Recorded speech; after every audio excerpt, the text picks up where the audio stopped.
everyone, Rodan and Chain. I was fortunate enough to get the opportunity to do something really cool with an upcoming show that I've been excited for. And I want to give a special thanks to Sam and the entire group of Team JVS. Without them, I wouldn't have this opportunity. And just check this out and have fun with it. I don't know if we can swear, but I'll sit to myself going, holy, this is awesome. I it's first of all, it's an honor and pleasure to talk to you. Good morning to everybody. And so this is a big thing.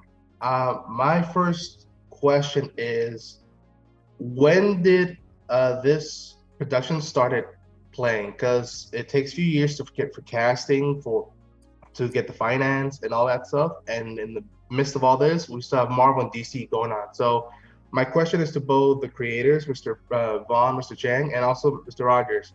When did the ball start rolling for you to start this show? Oh, I guess.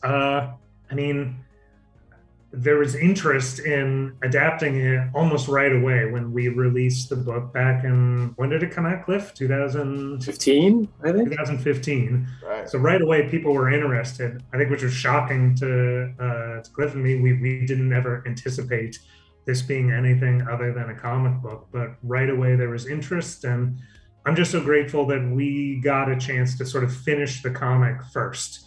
Yes. We got to sort of have here, this is our version.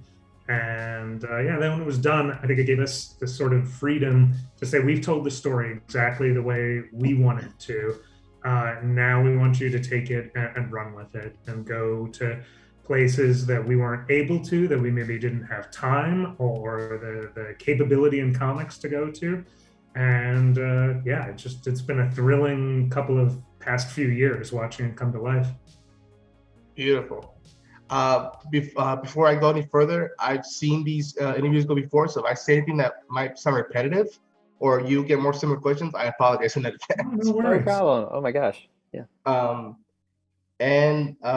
So Mac has a Walkman, and I'm always intrigued when it comes to characters or just people who come up with stories and characters. And she may have a variety of likings and songs. My question now is for each individual of you, what's one song from the 80s that speaks so much of you that may not encompass you all the way, but if someone was to meet you and you'd be like, this song or this band or this artist is who I am. If you want to know more about me, listen to this. The 80s. Cliff, you got a... Yeah, I'm trying to think. I think early on, I made a mixtape for everybody on the show team, and sent one out to Brian as well, with all my favorite 80s jams. And one of them was Chains of Love by Erasure.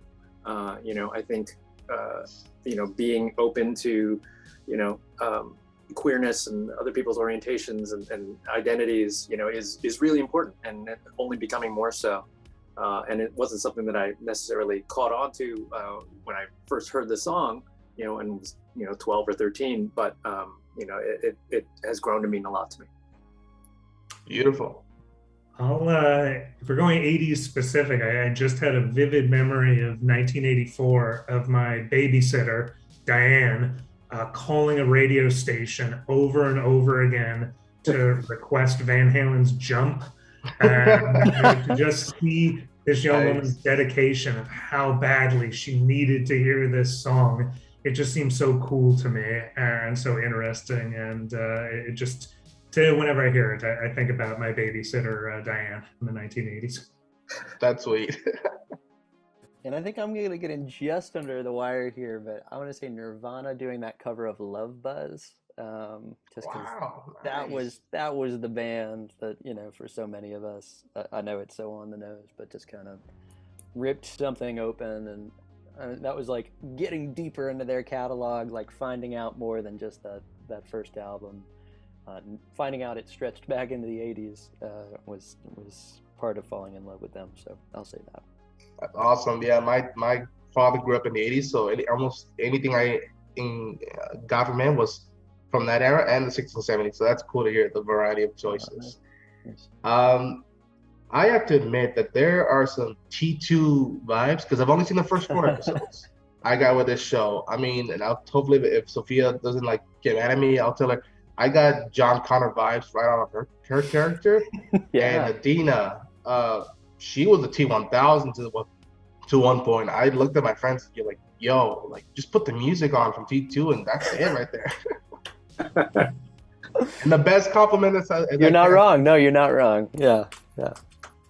And before I have to unfortunately conclude our talk, Mr. Rogers, thank you for doing this, because in the world of Marvel and DC, this stuff is getting released weekend and weekend off, or Monday or month off. And it's nice when something new that, yes, Marvel and DC are still cool, but it's nice to get a fresh story once in a while out into the world and still experience something like these characters once in a while. And to Mr. Chiang, congratulations on this. I know this is a big thing for creators to get something adapted. Mr. Vaughan, thank you for leading the way with this. And I have to tell you, because I don't know if I'll ever meet you, Barrier means so much to me as Latino. That story, it was like watching Arrival and my parents' journey to America. So I have to go. I wish you the best with the show. Hopefully it's successful, and hopefully this means just the beginning for creative and independent comic books onwards. Thank you very much. That means a lot. Thanks so much. Thank you so much. This was awesome. Thank you. Take Let care. Amazon know about Barrier. Maybe you'll see that on their next hit show. I hope so.